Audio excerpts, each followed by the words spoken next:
Welcome back to our schedule release extravaganza here on NBA TV with Antonio Davis and Steve Smith.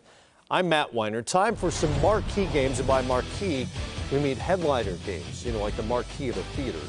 Yeah. Sort of thing. Yeah. You got it. Here on NBA TV, Darren Williams' return to Utah once he returns from Turkey.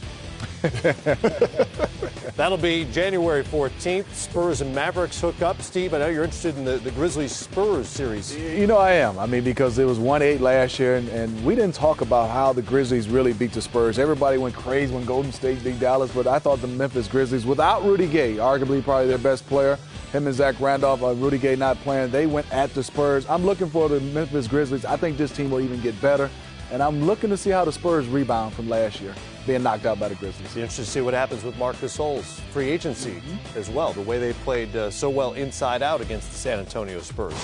On ABC, some of the marquee games we've picked out for you here include the Bulls and the Heat on January 29th. You see a lot of the Bulls, a lot of the Celtics, a lot of the Heat, a lot of the Lakers, including the Mavericks and Lakers on April 15th. That Bulls-Heat game, of course, is an Eastern Conference Finals rematch.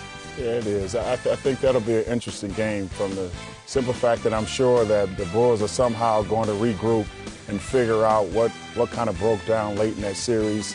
And I think they're just going to add another guy. They have to add a two-guard who can relieve some pressure and make sure that, they're tough up there. Some signature games on the ESPN schedule this upcoming season, including an Eastern Conference semifinal rematch between the Celtics and the Heat. Smitty, how do you expect the Heat to change after this first year where really it was an unprecedented situation in terms of the scrutiny, the attention that went with it? Well, I think the big three is obviously going to have the spotlight, and I think those three guys, I think the focus is going to have to be for those three. We all know they can score, but out of those three, all of them, I think, have to get the mindset is we're going to have to be able to defend teams and shut guys down with their athletic ability between LeBron, D-Wade, and Bosh. I think that's going to have to be the mental focus for them. They can score. How will they score at the end of the games? That's something that Eric Spoelstra should have to figure out. But defensively, I want to see them step it up a little bit more. Finally, some dates on your calendar to circle for TNT, including the second of the two finals rematches between the Mavericks and the Heat on March 29th. We talked about the Mavericks and signing all those guys back, and that's going to be very, very, very important for them to get those guys back.